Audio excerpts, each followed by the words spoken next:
تبسم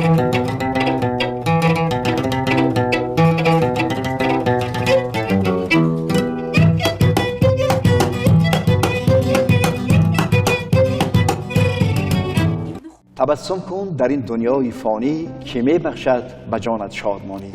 برای آدمان با مهرخندان نماید زندگی را جاودانی. با عرض احترام سلام و درود به آن نفرانی که این لحظه ها پیوستند با ما. این لحظه ها برنامه تلویزیونی شکرخند از مؤسسه دولتی تلویزیونی سفینه پیشکش شما می‌گردد.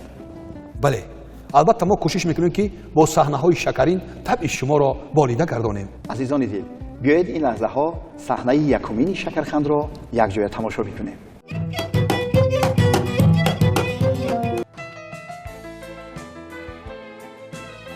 روننده نامده؟ نه رئیس نامده. وقتی بابا سر زد که من آمدم بود کو؟ با او گپ زدم 5 دقیقه پس میرسه رئیس. 5 دقیقه پس؟ بله بله. اگر 5 دقیقه پس نامد کو با پیش من دعوت کو. خوب شده است خوب شده است. من یک جزیره شتیم این یک ساعت من انتظارم میآیم. اگر اومد کو من از من دعوت کو. خوب شده است. من یک جزیره شتیم. خوب شده است.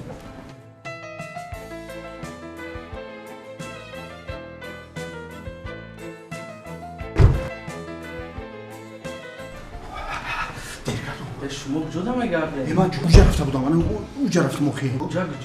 این کاری چیه اخی؟ رئیس تابش خیره شما را در کابینه نگاه داره. تست پیش بود رو. تابش خیره؟ او بله بله. یکم برو اومد. 3 باشید بیرون میبره شما را نگاه داره. شد.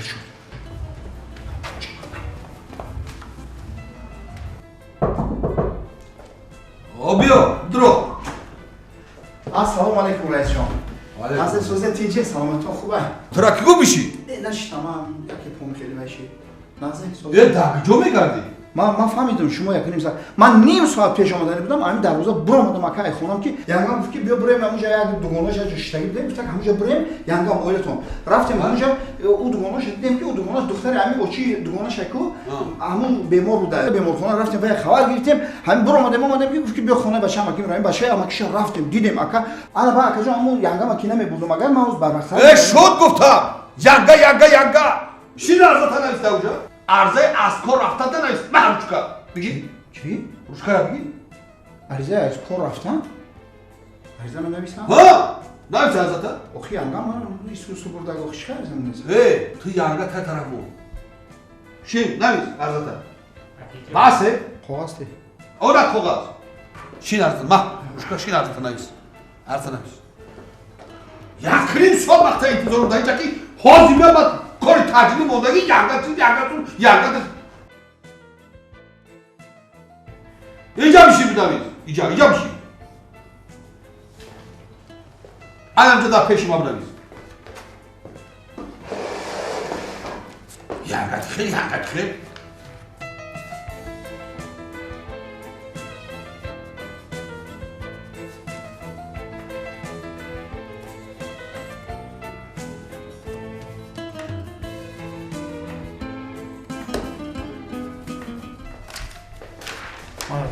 نوشتی؟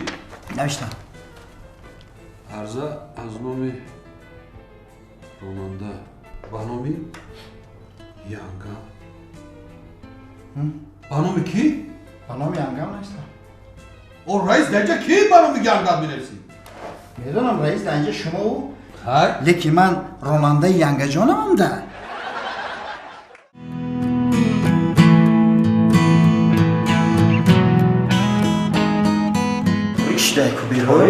تاریک نیست اینجا همون های پاوله برای کم تاریک میتوانی برای روشن شکمو سرشی؟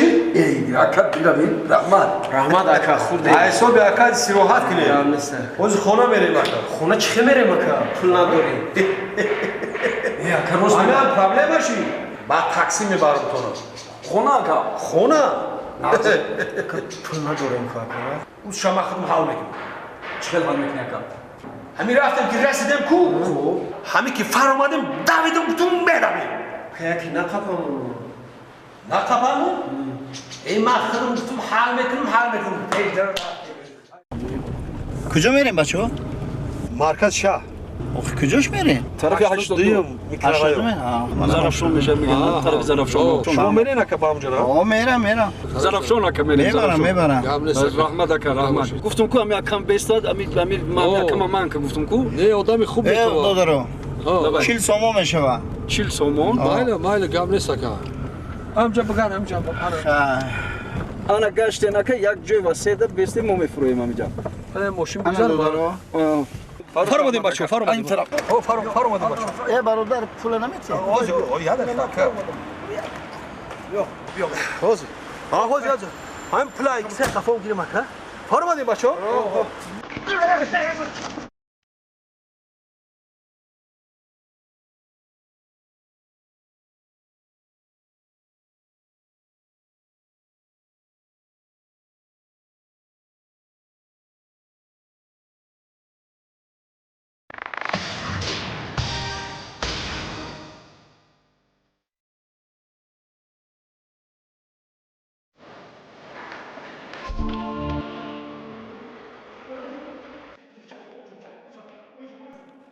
ای بالا نفس نکشی که اینجا آواز بلند میکنه میگو اینجا کجاه؟ اینجا پارکوفکا جای ماشین مانی فهمیدم ای زوگ ریختیم ای عجوی کن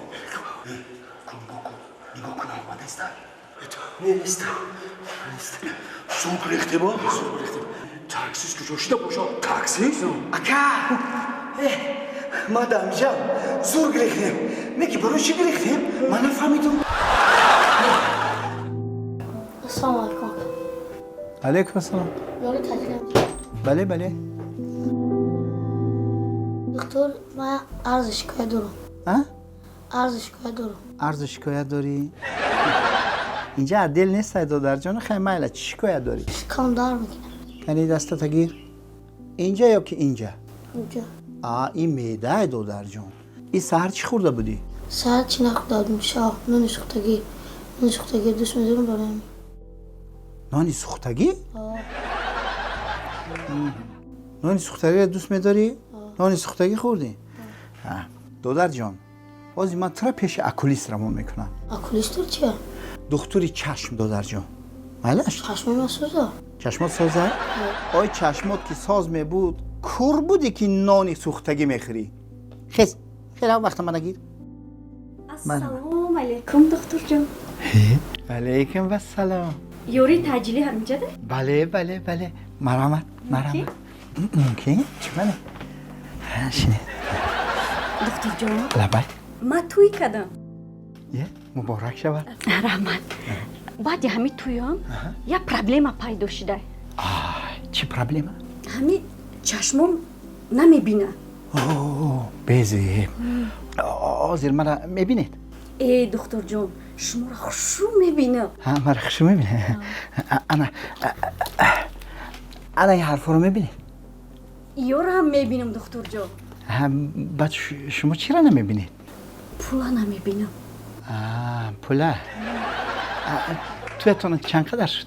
نه قریب یک ماه خواهر جان همین بسیاری ها توی میکنن که بعدی توی 1 سال 2 سال یا خیلیش 3 سال پول نمیبینه هیچ گم نه این راهش هست من حاضر یک تبلت میتیم شما با همون تبلت رو میخورید بعد پولا میبینم آخه انا باش هم خوب میرید که به حضور در خوابت خواهر جان یک نمود پولا رو میبینی که در حیات دیدگی نیستی